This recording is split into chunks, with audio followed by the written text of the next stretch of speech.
This is some of the findings they had of the buildings that were there at ancient time. That we're talking around the time of Jesus, really, basically, when Caesarea was active.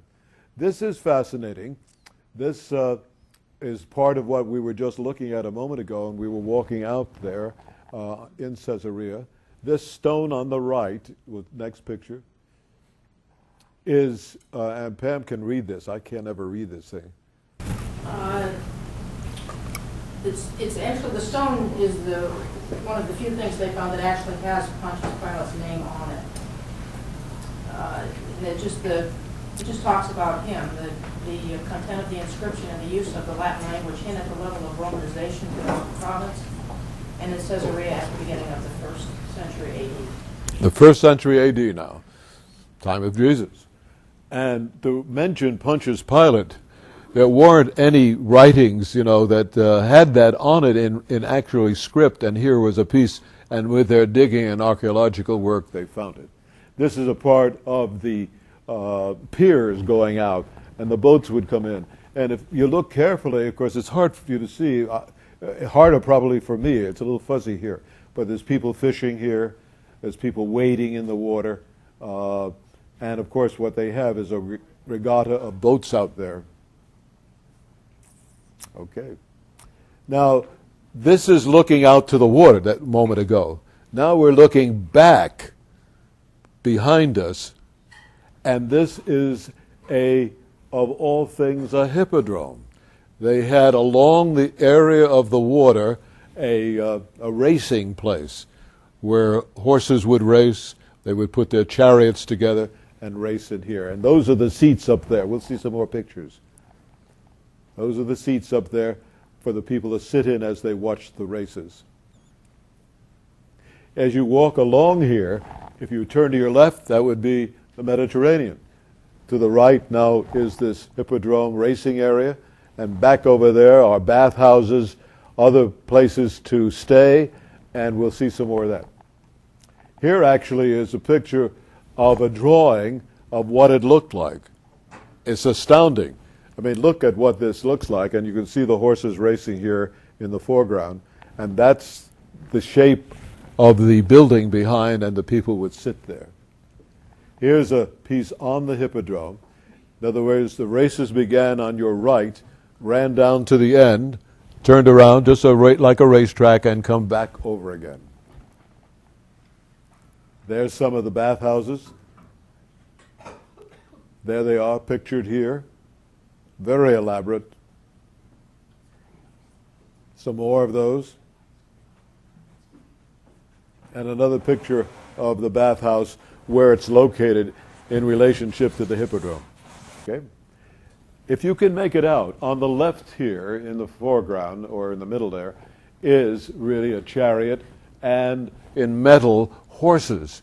In other words, it's a sculptor's rendition of a race with the horses in front and the rider, where the rider would be on the left here in the little chariot.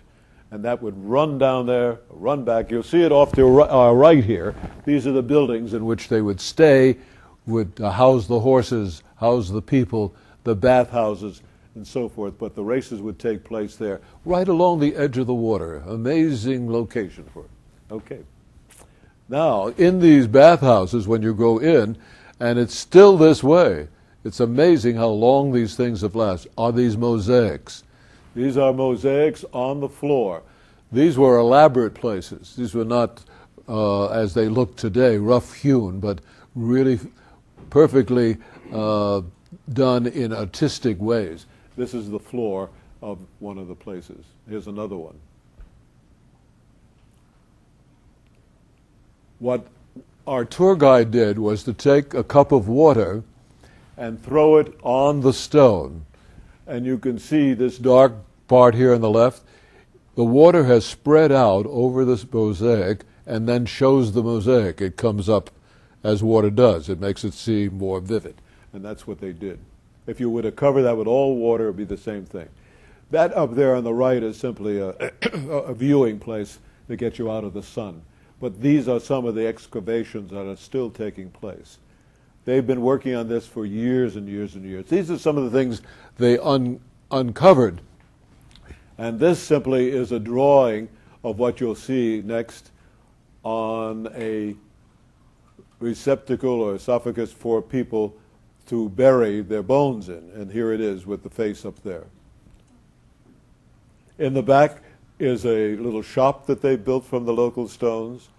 And to our right, we just walk down here, and next, a restaurant has been built for purposes of viewing the water and viewing some of the rock formations. Next. Now here's the rock formations. This would be off to our left. There was that viewing area up there before, and now next.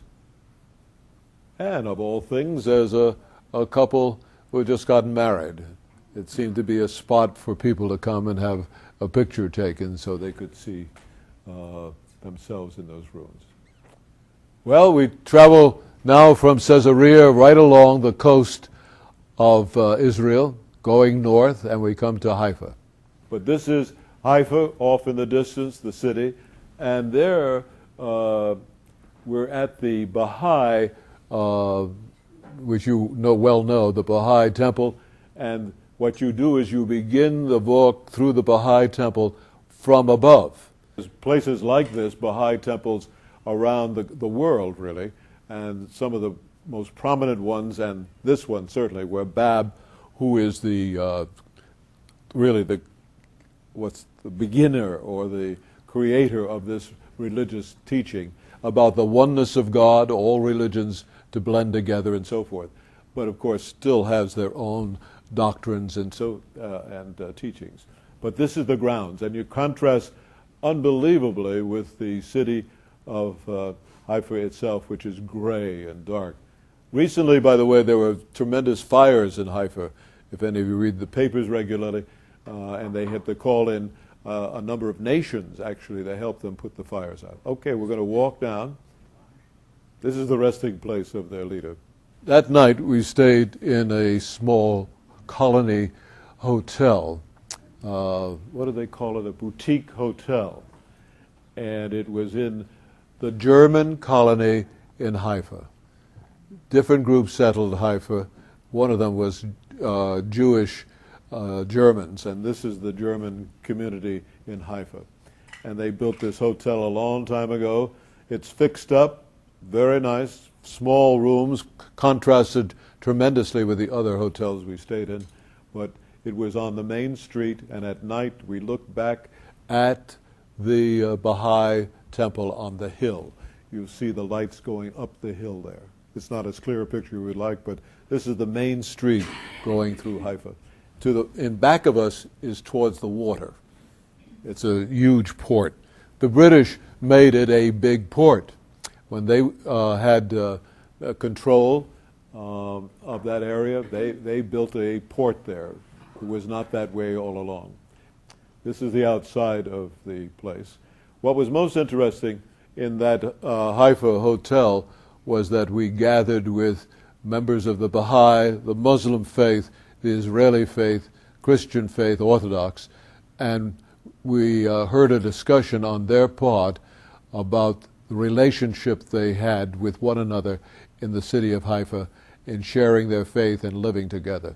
It was really a fascinating discussion. Now we go further north into Galilee, and when you get into Galilee and along the Sea of Galilee, there are fascinating things to be seen.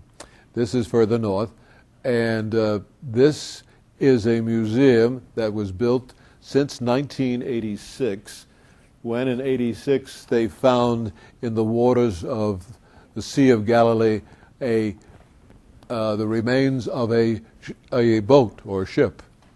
And they found this thing. People were out there swimming.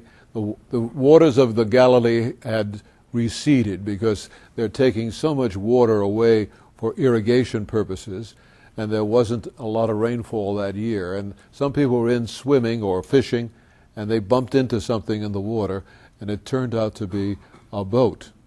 They encased it. The archaeological people immediately jump on this thing.